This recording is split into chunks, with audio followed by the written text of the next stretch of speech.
para asatid, para bapak-bapak sekalian, hafizani wa hafizakumullah, wabil khusus segenap pengurus Masjid Al-Huda yang semoga pengurusnya dan jamaahnya selalu dalam naungan rahmat, barokah, perlindungan serta bimbingan Allah Subhanahu wa ta'ala. Amin, Allahumma amin, insyaallah. Allahumma inna nas'aluka ilman nafi'ah wa rizqan tayyiba wa amalan mutaqabbala wa fatahallahu lana futuhal arifin. Allahumma inna na'udzubika min ilmin la yanfa' wa amalin la yurfa' wa qalbin la yakhsha' wa du'a'i la yusma'. Allahumma ati anfusana taqwaha wa zakkiha anta khairu man zakkaha anta waliyuha wa maulaha. Amin, Allahumma amin, insyaallah. Masih melanjutkan kajian kita tentang surah Tafsir Ibnu Katsir, surah Al-Baqarah, sekarang ayat 34. Ayat 34. A'udzu billahi samii'il 'aliim minasy syaithaanir rajiim.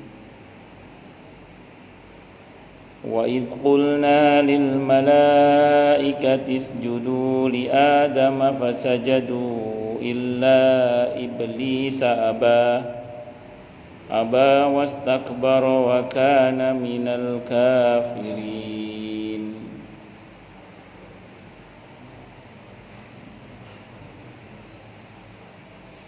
Wa idh qulna, dan ingatlah ketika kami berfirman, lil malaikati, kepada para malaikat. Apa firman Allah? Bunyinya usjudu.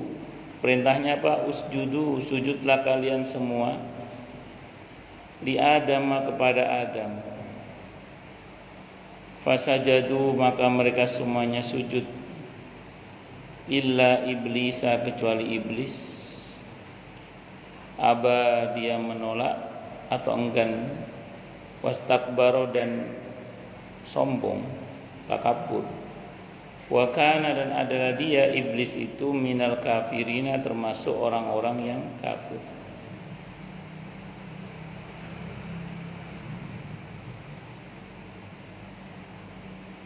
Ketika Allah menciptakan khalifah di muka bumi,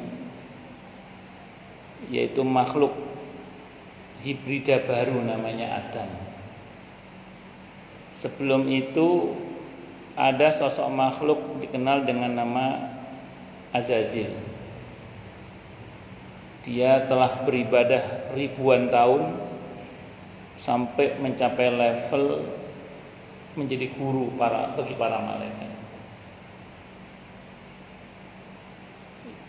Yang bersangkutan yang bernama Azazil ini diuji oleh Allah dengan makhluk hibrida baru itu yang namanya Adam. Ini ujian junioritas. Tidak kuat iblis itu. Diuji dengan junior itu tidak kuat. Ketika kemudian dia harus hormat kepada juniornya atas perintah Allah, tidak kuat iblis. Berapa banyak orang yang juga tidak kuat diuji dengan junioritas. Tidak hanya di kalangan umum, bahkan di kalangan dunia dakwah pun ada banyak yang tidak siap diuji dengan munculnya juniornya yang lebih cemerlang. Maka sebagian orang tua kadang menganggap anak-anak muda yang tampil itu sebagai saingan atau sebagai paku jengat yang harus dipukul untuk ditenggelamkan kembali. Nauzubillah min syarri dzalik. Kalau ada anak muda muncul dianggap seperti nopo? Tentu anak muda yang potensial ya, bukan anak muda yang anak muda yang potensial. Begitu muncul dianggap sebagai nopo saingan, seperti paku jengat yang harus ketok untuk ditenggelamkan kembali. Nah, ini bahaya ini. Kalau dalam Islam tindakan seperti ini bisa menyebabkan kita diancam oleh Nabi dengan ancaman laisa minni laisa minna. Tidak termasuk golonganku, tidak termasuk golongan kami. Yang tua tidak menyayangi yang muda tidak menghormati yang lebih tua. Ancamannya berat juga itu. Tidak termasuk golonganku kata Nabi, atau tidak termasuk golongan kami. Yang tua tidak menyayangi yang muda tidak menghormati yang lebih tua. Allahu Akbar. Dalam Islam itu harus saling. Harus saling. Dulu Nabi kita Muhammad sallallahu alaihi wasallam di besutan tangan beliau banyak anak-anak muda yang digali potensinya hingga menjadi tokoh-tokoh yang diperhitungkan tidak hanya di dunia bahkan di akhirat. Ada anak kecil namanya Anas ibn Malik radhiyallahu anhu masuk Islam di usia 10 tahun.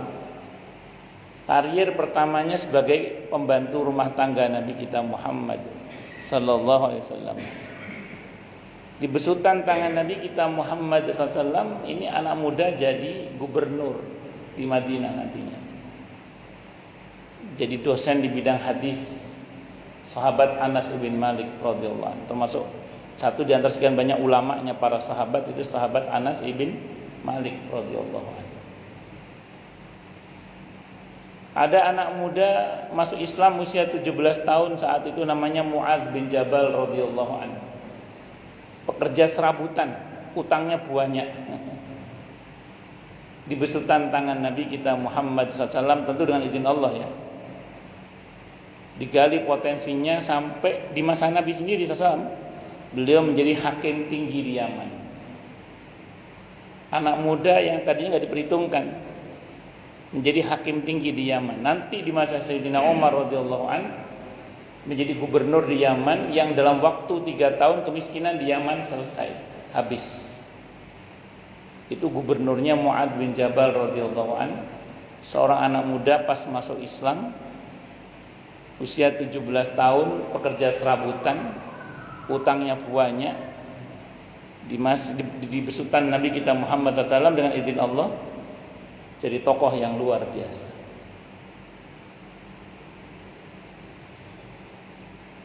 Allahu Akbar. Sahabat Bilal, seorang yang tadinya tidak diperhitungkan dalam strata sosial karena beliau seorang budak. Karier pertamanya sebagai muadzin atau merbot masjidnya Rasulullah Muhammad sallallahu alaihi wasallam. Di besutan tangan Nabi kita Muhammad sallallahu alaihi wasallam dengan izin Allah tentunya saya ulangi. Beliau di masa Nabi masih hidup jadi gubernur di Syam. Beliau jadi gubernur di Syam. Sahabat Bilal radhiyallahu anhu. Allahu Akbar.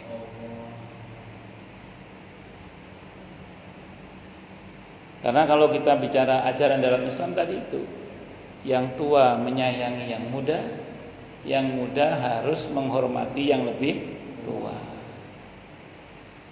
Nah, iblis ini gagal diuji oleh Allah dengan junioritas. Saya dulu awal-awal tinggal di Bekasi itu, saat itu saya masih jadi kontraktor ya, masih ngontrak maksudnya. Itu tinggal di perkampungan Betawi itu di daerah Pondok Ungu itu. Dekat rumah saya itu ada masjid. Dekat kontrakan saya itu ada masjid. Terus kemudian di samping dekat saya ngontrak itu ada seorang ustadz tempat asli anak daerah setempat. Udah ceramah di mana-mana sebagai ustadz, S2 lagi. Saat itu gelarnya sudah S2. Itu di kampungnya sendiri, di masjidnya itu nggak dipakai sebagai khatib. Ada yang ngomong sama saya, kalau yang tua masih ada, yang muda nggak akan dipakai Ustaz. Kalau yang tua masih ada, yang muda nggak akan dipakai. Itu beliau saya lihat sendiri bagaimana beliau mentok di kampungnya sendiri, itu bagian pengumuman kota amal. Padahal di luar kampungnya dia sudah khutbah, sudah ceramah, sudah macam-macam. Kenapa? Tidak bisa, masih ada yang tua, nggak bisa muncul yang muda. Yang muda nggak boleh muncul gara-gara masih ada yang tua. Masih ngelihat umur, bukan melihat kualitas. Masih melihat sinten, bukan sistem.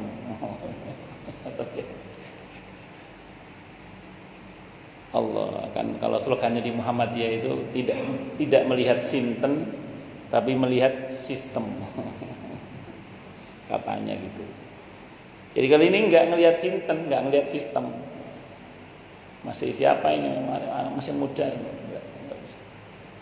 Nah ini kita jangan sampai menjadi orang yang seperti itu. Justru harusnya kita bersyukur. Alhamdulillah ini ada anak muda potensial. Alhamdulillah ini ada anak muda yang potensial. Yang akan bersama perjuangan kita sudah siap ini, alhamdulillah, masya Allah. Kita senang kita. Allahu Akbar. Nah, iblis ini gagal total, gatot diuji oleh Allah dengan junioritas ini. Yaitu ketika Allah menciptakan makhluk hibrida baru yang namanya siapa? Adam tadi itu. Dia menolak aba wastakbar wa kana minal kafirin. Begitu dia dikutuk oleh Allah itu, dia berubah namanya, bukan lagi Azazil, tapi namanya iblis. Dia kata ablasa yublisu, iblis artinya keblasuk, orang yang tergelincir. Gara-gara gagal tadi itu. Allahu Akbar.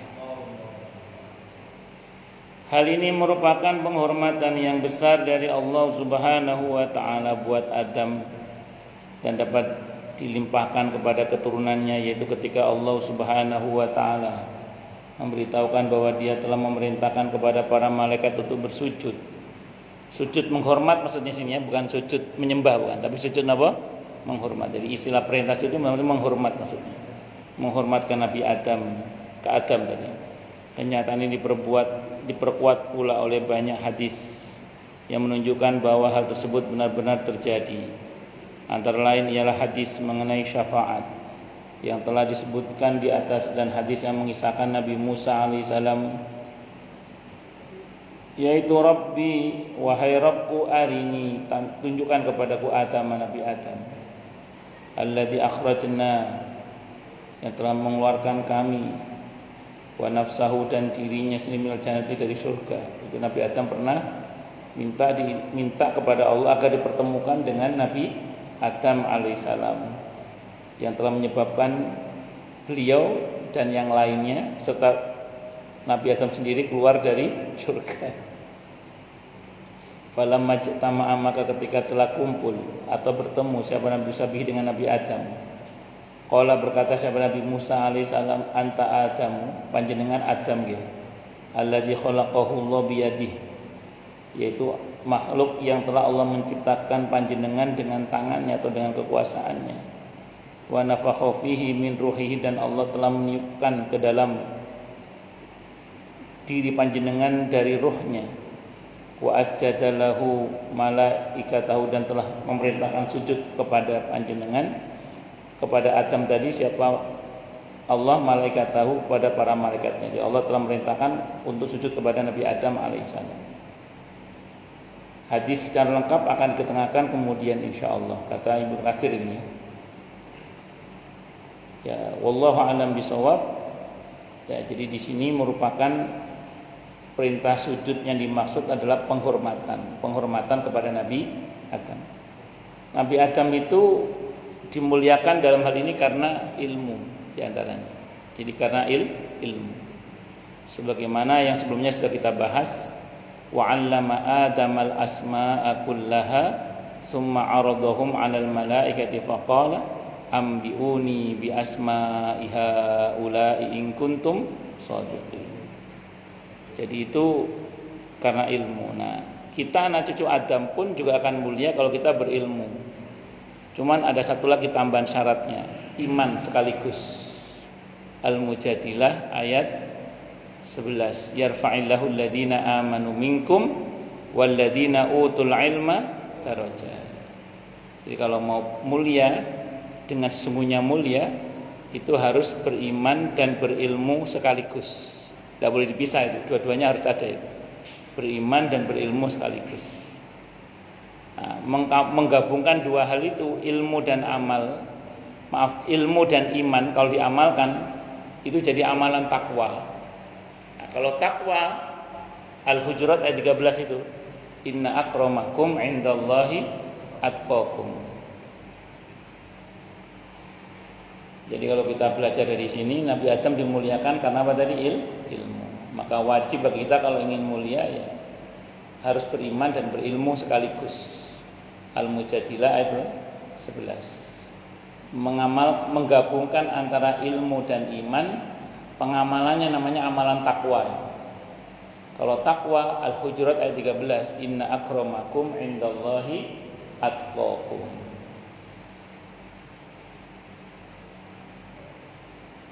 Ibnu Jarir At-Tabari rahimahullah mengatakan, telah menceritakan kepada kami Abu Quraib, telah menceritakan kepada kami Utsman ibn Sa'id, telah menceritakan kepada kami Bishr ibn Imarah, dari Abu Rawq, dari Abduhak, dari Ibnu Abbas radhiyallahu anhuma yang menceritakan hal berikut.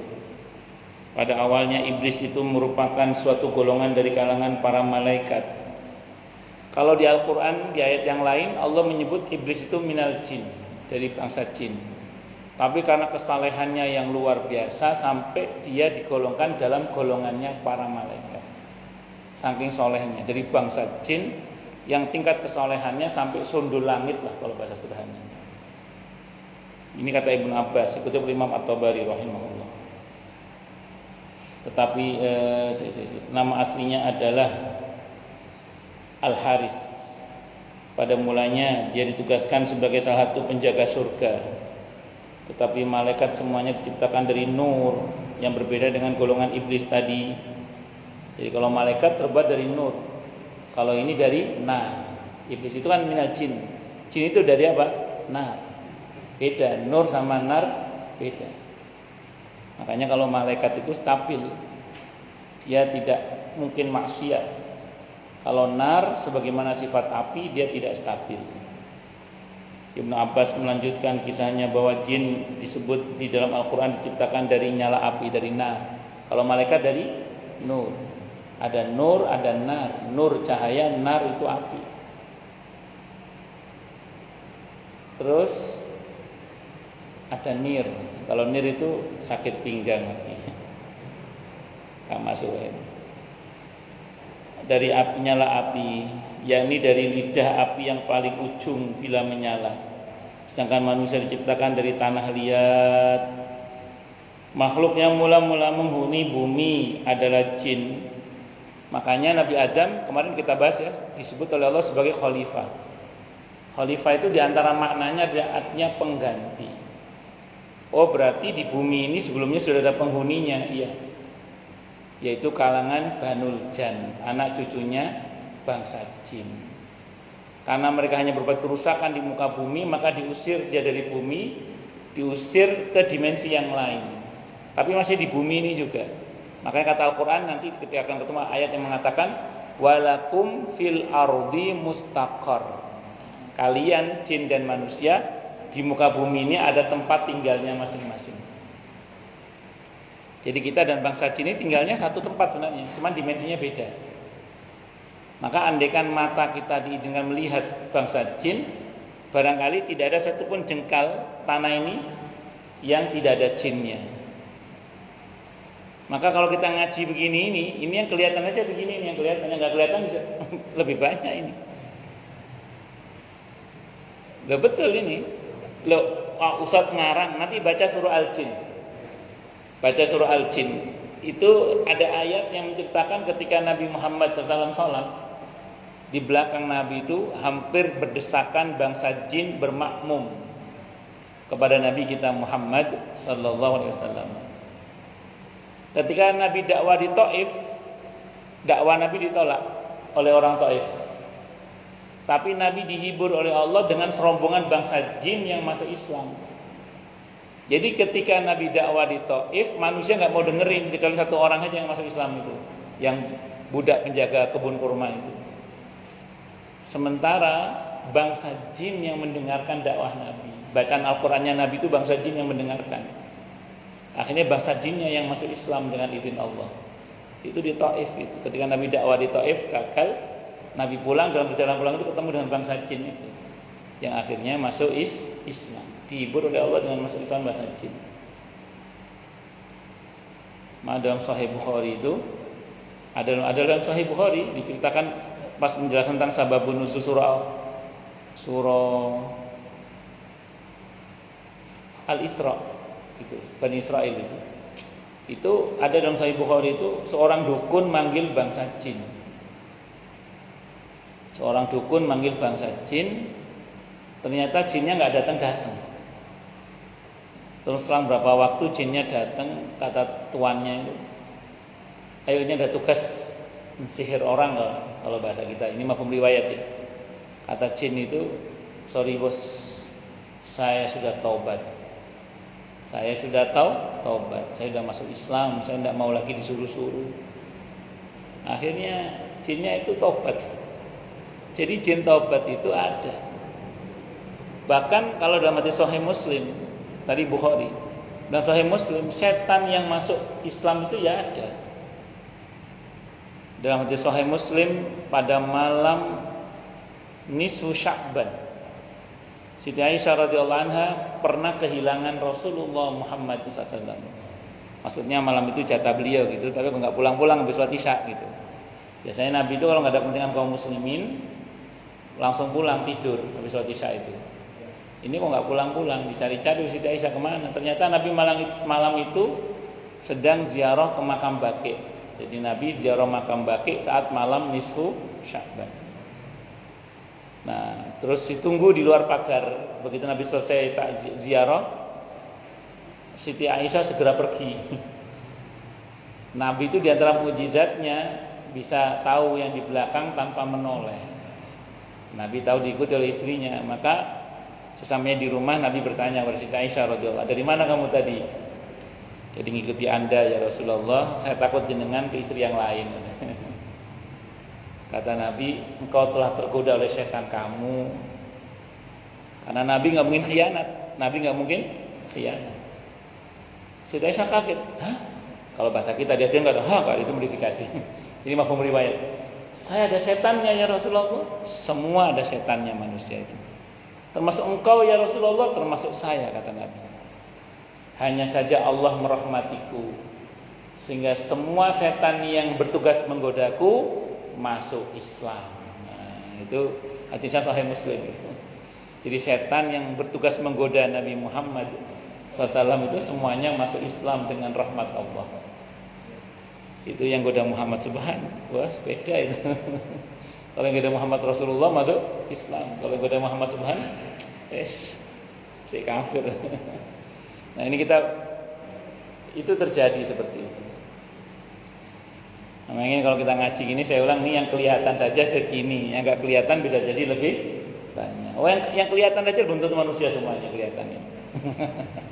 Kuyon gitu ya. Oh lanjut. Memang ada gitu Ustaz, ada di ketika Imam Ahmad bin Hambal wafat. Itu ada tetangga-tetangganya dikutip oleh para ulama dalam biografi beliau itu kira-kira yang takziah itu ada 2 juta orang, padahal belum musimnya medsos. Apa kata para tetangganya? Kebanyakan orang-orang yang kami tidak mengenal wajahnya. Ada yang bergumam, jangan-jangan sebagian bukan manusia itu ya. Buh malaikat, buh bongsone jin, buh bongsone apa sing takziah. Buya Hamka, Allah yarham Buya Hamka itu dalam tafsir Al-Azhar jilid 2 ketika menafsirkan surah Ali Imran ayat 169, masih bisa dicek ya, yang ayatnya wala tahsabannal ladzina qutilu fi sabilillahi amwata bal ahya'un 'inda rabbihim yurzaqun. Sekali-kali jangan kamu kira orang yang mati di jalan Allah itu mati. Mereka enggak mati, mereka itu hidup syahid, mereka itu hidup di sisi Tuhan mereka, diberi rezeki. Buya Hamka pas menafsirkan ayat itu di tafsir Al-Azhar jilid 2 itu, beliau mengutip kisah dalam kitab Ar-Ruh karya Ibnu Qayyim Al-Jauziyah rahimahullah. Jadi yang cerita ini Buya Hamka, orang Muhammadiyah, jadi bukan takhayul ini. Bukan khurafat. Rujukannya kitabnya Ibnu Qayyim Al-Jauziyah rahimahullah. Ibnu Qayyim ini ulamanya teman-teman Salafi. Meskipun sudah takhayul ya. Ini kombinasi Muhammadiyah dan apa? Salafi ini. Tapi bukan Muhammadiyah Salafi, bukan. Nah, ini beliau mengatakan dalam kitab itu, Ibnu Qayyim Al-Jauziyah rahimahullah itu mengatakan, ketika Umar bin Abdul Aziz wafat, ini dalam kitab Ar-Ruh Ibnu Qayyim Al-Jauziyah rahimahullah, ketika Umar bin Abdul Aziz wafat, ada seorang tua yang kedatangan anaknya yang sudah syahid 5 tahunan yang lalu kira-kira. Dia pulang, "Pak, Assalamualaikum." "Waalaikumsalam." "Loh nak, kamu kok pulang? Bukannya kamu sudah syahid 5 tahun yang lalu?" "Iya Pak, aku sudah syahid 5 tahun yang lalu." "Kok pulang, ada apa?" "Hari ini penghuni langit Allah perintahkan turun guna mensolatkan jenazah Umar bin Abdul Aziz. Di antara yang diperintah turun adalah saya Pak oleh Allah untuk mensolatkan jenazah Umar bin Abdul Aziz. Hari ini teman-temanku udah pulang semua Pak, udah balik semua ke langit. Aku minta izin kepada Allah, ya Allah, aku kangen sama bapakku. Izin aku ketemu sama bapakku sebentar saja." Alhamdulillah Allah izinkan Pak, kita ketemu sebentar nih Pak, aku mau balik lagi setelah ini ke langit lagi.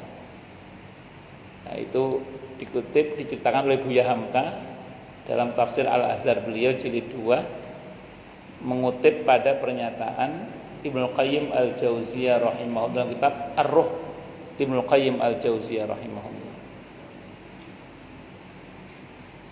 Gitu-gitu ada. Ini bagian dari alladzina yu'minuna bil ghaib. Lanjut. Sejumlah pasukan dari para mereka diutus melakukan tugas ini dari kalangan makhluk yang dikenal dengan nama jin. Mula-mula menghuni bumi adalah jin. Lalu mereka membuat kerusakan, mengalirkan darah, dan sebagian dari mereka membunuh sebagian yang lain. Maka Allah mengirimkan kepada mereka iblis bersama sejumlah pasukan dari para malaikat. Mereka yang diutus melakukan tugas ini dari kalangan makhluk yang dikenal dengan nama jin. Iblis bersama para pengikutnya dapat menumpas makhluk jin hingga mengejar mereka sampai ke pulau-pulau di berbagai lautan dan ke puncak-puncak bukit. Setelah iblis dapat melakukan tugas tersebut, akhirnya dia merasa tinggi diri, mengatakan, "Aku telah melakukan sesuatu hal yang belum pernah dilakukan oleh seorang pun." Allah mengetahui hal itu yang tersimpan di balik hati iblis. Allah Maha tahu, sedangkan para malaikat yang bersamanya tidak mengetahui hal itu. Karena gini ya, kata Ibnu Rajab Al-Hambali, perihal hati yang paling dalam, keikhlasan itu urusan pribadi antara seorang hamba dengan Tuhannya, yaitu Allah. Bahkan malaikat itu tidak tahu apakah orang itu ikhlas atau tidak ikhlas. Malaikat itu cuma tahu dari aromanya aja. Kalau wangi aromanya berarti dia berbuat baik, dicatat itu. Kalau aromanya busuk berarti dia berbuat maksiat, dicatat sama malaikat. Mana dalilnya Ustaz? Mungkin bapak-bapak pernah baca hadis yang cukup panjang dari Mu'adz bin Jabal radhiyallahu anhu tentang malaikat hafadzah.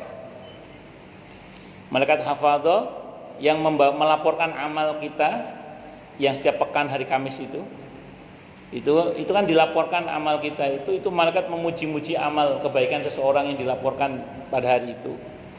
Tapi langit pertama disortir, kedua disortir, pokoknya ada saja amalan disortir itu. Berarti apa? Ada yang luput dari pengawasan malaikat, bukan amalnya, perihal keikhlasannya. Malaikat tidak bisa mendeteksi orang ini ikhlas atau tidak ikhlas. Makanya kata Ibnu Rajab Al-Hambali, yang tahu itu hanya Allah. Karena perkara ikhlas atau tidak ikhlas itu murni hubungan pribadi antara Allah dengan hambanya. Itulah kenapa di masa Nabi kita Muhammad SAW ketika ada orang mengatakan orang ini nggak ikhlas ya Rasulullah. Saat itu ada orang yang berdoa, ya. Doanya keras banget. Allahumma inni as'aluka bi anni asyhadu annaka antallah la ilaha illa anta al-ahadu as-samadu alladzi lam yalid wa lam yulad wa lam yakul lahu kufuwan ahad. Ada orang berkata orang ini riya, doanya kenceng, kata Nabi la innahu awa. Enggak boleh nuduh dia enggak ikhlas, enggak boleh. Itu tergantung isi hatinya. Malah Nabi yang mengatakan orang ini sedang berdoa dengan Ismullahil A'zam yang idza du'iya bihi ajaba wa idza su'ila bihi a'ta. Dia sedang berdoa dengan Ismullahil A'zam yang apabila Allah disapa dengannya akan Allah jawab sapaannya. Dan kalau dia diminta dengan nama ini maka Allah akan berikan permintaannya. Itu seperti itu. Kita tidak boleh nuduh orang nggak ikhlas, itu tidak boleh. Tapi kalau nuduh orang itu nggak berilmu boleh. Contoh gini misalnya, bukan nuduh, mengatakan secara kasat mata ya maksudnya. Sambil contoh gini misalnya, pernah ada kejadian di daerah Jawa Timur itu orang bagi-bagi zakat. Per orang dapat 39.000 atau berapa? Yang mati 20 orang atau 21 orang yang mati. Ada orang mengatakan nggak ikhlas itu. Saya bilang nggak boleh ngomong nggak ikhlas. Karena kita tidak tahu isi hatinya. Tapi secara kasat mata kita bisa menilai dia tidak berilmu. Karena kalau dia berilmu tidak gitu cara bagi zakat itu. Kalau dia berilmu tidak begitu cara membagi zakat. Ya mosok bagi zakat aksam orang sing mati barang. Allah, apalagi yang di Kediri itu pabrik rokok itu. Sing dibagi mek pirang puluh ewu, sing mati ya piro. Itu yang ngono sing akeh sing rebutan. Heran kula ya. Allah. Ya, intinya kasat mata enggak berilmu. Kalau perkara enggak ikhlas itu urusan hati, kita enggak tahu. Nah, termasuk ini, mereka tidak tahu isi hati iblis. Tapi Allah Maha mengetahui. Sesungguhnya aku hendak menjadikan seorang khalifah di bumi itu. Maka para malaikat menjawabnya, mengapa engkau hendak menjadikan khalifah pengganti di bumi itu? Orang yang akan membuat kerusakan padanya dan menumpahkan darah, seperti halnya yang sebelumnya itu maksudnya. Seperti kerusakan yang pernah dilakukan oleh makhluk jin dan banyaknya darah mengalir karena perbuatan mereka. Padahal sesungguhnya kami diutus untuk menumpas mereka. Dan Allah berfirman, sesungguhnya aku mengetahui apa yang tidak kalian ketahui. Ini aku mengetahui apa yang tersimpan di balik hati iblis. Hal-hal yang tidak kalian ketahui. Itu sifat-sifat takabur dan tinggi hati, tinggi diri maksudnya. Lalu Allah memerintahkan agar dihadapkan kepadanya tanah liat untuk menciptakan Adam. Kemudian tanah itu dihadapkan kepadanya. Maka Allah menciptakan Adam dari tanah liat, yakni tanah lihat yang baik berasal dari lumpur hitam yang diberi bentuk dan berbau tidak enak. Sesungguhnya pada mulanya dari tanah, kemudian menjadi tanah liat yang diberi bentuk. Allah menciptakan Adam dari tanah liat itu dengan tangan kekuasaannya sendiri. Adam didiamkan tergeletak selama 40 malam berupa jasad. Sedangkan iblis selama itu selalu mendatanginya dan memukulnya dengan kaki. Maka tubuh Adam mengeluarkan suara seperti suara tembikar yang dipukul. Inilah yang disebut di dalam firman-Nya min salsalin kal fakhar, dari tanah kering seperti tembikar, dan seterusnya itulah. Wallahu a'lam bishawab. Ya, kita break adzan dulu ya.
Monggo silakan yang mau tanya, protes, marah boleh. Masalah yang lain boleh, monggo kalau ada. Kalau nggak ada berarti jelas semua nih. Atau tidak jelas semua. Monggo Pak, monggo Pak. Ya, monggo Pak.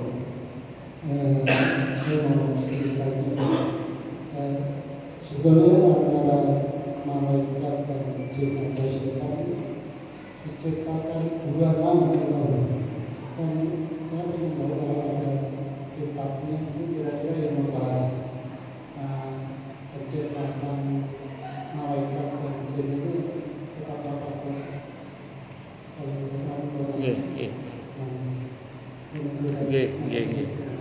Assalamualaikum warahmatullahi wabarakatuh. Kalau dilihat fungsi malaikat sebagai makhluk Allah yang sekaligus punya tugas diantaranya meniupkan ruh kepada segenap makhluk, maka tentu malaikat terlebih dahulu diciptakan sebelum jin dalam hal ini. Nah, namun kan malaikat ini kan tidak ada umurnya Pak, dia beda dengan sama jin. Jin ini kan ada orang tuanya, ada kelahirannya, ada jenis kelaminnya jin itu. Nah ini berbeda dengan malaikat. Malaikat itu tidak ada tanggal kelahirannya, tidak punya akta kelahiran dia Pak. Dia nggak punya orang tua, dia terbuat dari nur cahaya. Nah jadi beda dengan bangsa jin. Makanya kalau bicara soal ini, tentu saya ulang tadi, malaikat hakikatnya terlebih dahulu diciptakan sebelum bangsa jin, karena di antara tugas malaikat yang ada itu adalah meniupkan ruh ke jasadnya makhluk.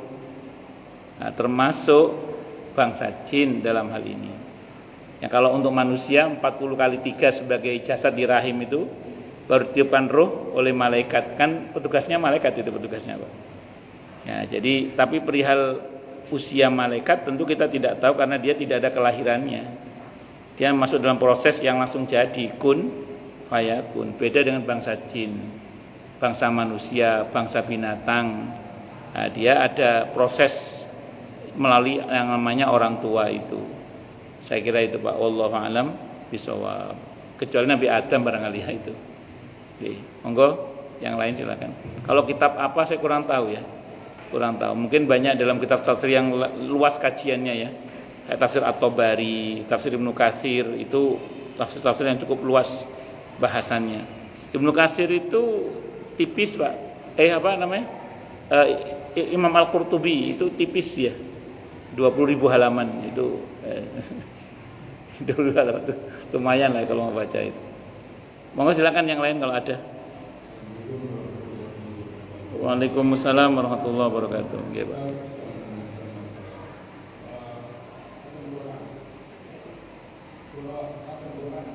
Kenapa, Pak?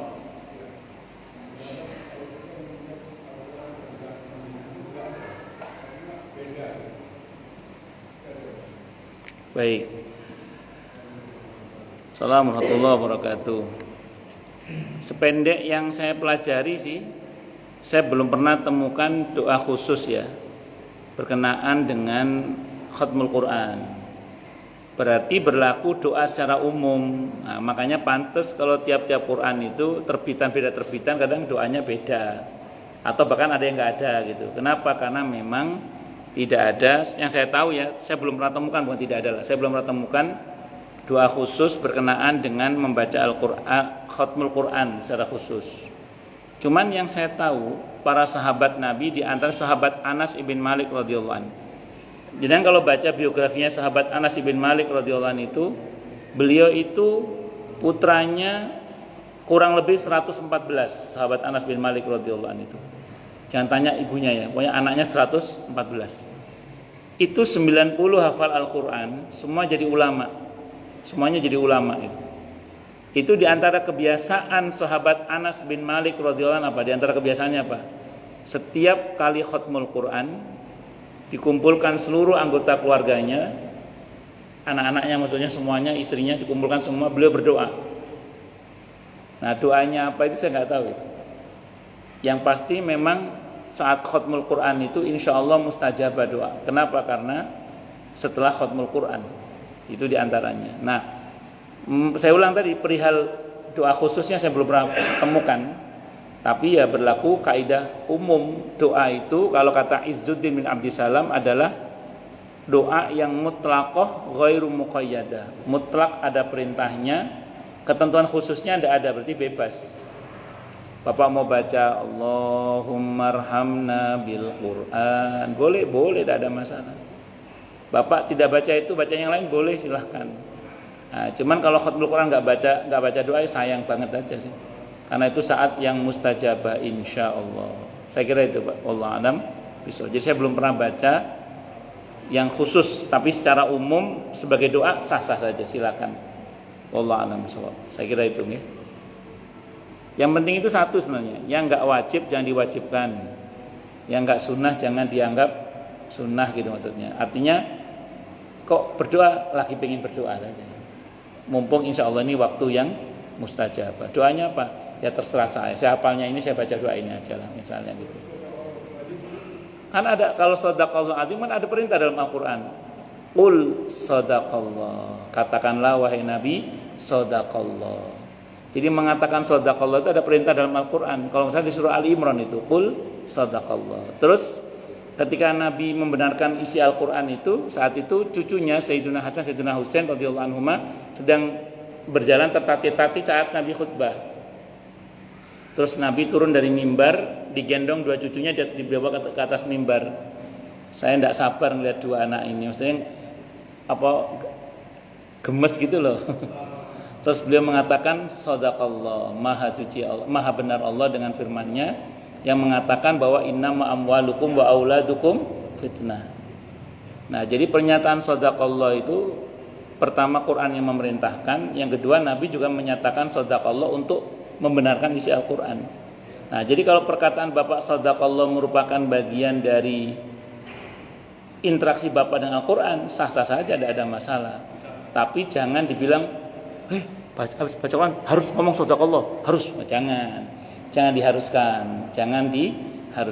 Tapi interaksi dengan Al-Quran itu diperkenankan, termasuk ketika Bapak misalnya ingin menyatakan shadaqallahul azim, maha benar Allah dengan segala firman-Nya. Jadi dalam Al-Quran ada perintah qul shadaqallah. Terus di hadis ada juga Nabi membenarkan firman Allah dengan mengatakan shadaqallah, maha benar Allah. Saya kira itu Pak. Wallahu a'lam bishawab. Oke. Nggih, monggo Pak, silakan. Bismillahirrahmanirrahim. Assalamualaikum warahmatullahi wabarakatuh. Waalaikumsalam warahmatullahi wabarakatuh. Ya. Setiap sholat kita hati kita bersyukur kepada Allah. Ya. Hati kita semedana dan kita berkata istighfar. Astagfirullah, innallaha ghafurur rahim. Kita berkata istighfar setiap sholat kita, hati kita berkata istighfar. Untuk jaga kita semuanya. Sudah kita semua kita bisa kita semuanya berpahala di sisi Allah Taala. Ya, terima kasih. Waalaikumsalam warahmatullahi wabarakatuh. Ya, terima kasih masukannya. Intinya perbanyak istighfar, minta ampun kepada Allah. Semoga Allah ampun dan maafkan kita semua. Amin. Allahumma amin insyaallah. Ada lagi? Oke, monggo Pak. Nggih. Waalaikumsalam warahmatullahi wabarakatuh.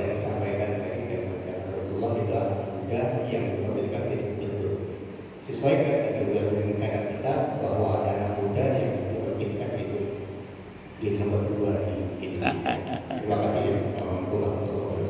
Waalaikumsalam warahmatullahi wabarakatuh. Ya bedanya cuma caranya saja sih. Kalau Rasulullah dulu Muhammad SAW caranya bener gitu aja. Ya gitu aja. Saya nggak ngomong yang sekarang nggak bener, cuma saya ngomong kalau dulu Rasulullah caranya bener gitu aja. Ya Nabi itu kan dulu ada anak-anak muda yang di dalam tantangan beliau menjadi orang-orang yang potensial. Jadi ini maksudnya gini, bener itu ini maksudnya gitu. Mu'ad bin Jabal radhiyallahu anhu jadi hakim di Yaman itu memang pantas karena punya kualifikasi kemampuan untuk menjadi hakim gitu loh Pak.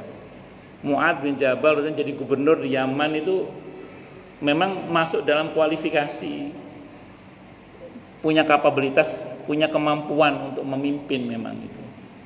Jadi bukan hanya semata-mata soal ini anak muda gitu, tapi ini memang dia punya potensi gitu lah Pak, maksud saya gitu. Ya, jadi saya cuma bisa menyatakan ya dulu dan sekarang ya beda di caranya aja sih gitu. Kalau dulu selalu caranya benar. Jangan salah paham loh ya. Jangan terus saya terus Anda menurut saya mengatakan berarti yang sekarang nggak benar. Enggak, saya nggak tahu. Yang kalau dulu saya bilang benar kalau dulu. Kalau sekarang saya nggak tahu itu. Anda yang lebih tahu lah. Yang bertanya lebih tahu daripada yang ditanya gitu aja. Nggih, ngoten nggih kira-kira nggih. Ya, kayak dulu sahabat Anas bin Malik radhiyallahu an, beliau memang punya kualifikasi dan kemampuan dan serta kapabilitas di dalam memimpin negeri kota Madinah saat itu. Dia pantas. Tuh. Itu sahabat Bilal radhiyallahu an, kenapa yang ditunjuk sahabat Bilal jadi gubernur di Syam? Sementara Abi Dzar Al-Ghifari radhiyallahu an datang sama Nabi, kenapa enggak saya saja ya Rasulullah? Apa kata Nabi kepada Abi Dzar? Aku mencintaimu karena Allah. Kamu itu orangnya terlalu baik, orangnya tidak cukup kuat. Jadi Abi Dzar Al-Ghifari radhiyallahu an itu orangnya tidak cukup kuat untuk menjadi pemimpin. Orangnya nggak tegaan. Sementara pemimpin itu harus kuat. Nah, Abi Dzar orangnya nggak tegaan orangnya. Makanya Nabi tidak tuju beliau sebagai pemimpin, tapi sebagai ulama beliau. Tidak sebagai pemimpin. Jadi Nabi itu menunjuk memang punya kualifikasi untuk bisa memimpin gitu loh Pak nggih. Wallahu alam bisawab. Ngaten nggih. Cukup dulu ya. Kita tutup dengan hamdalah. Alhamdulillahirabbil alamin. Semoga kajian kita bisa bermanfaat mubarakah fid dini wad dunya wal akhirah untuk kita, keluarga kita.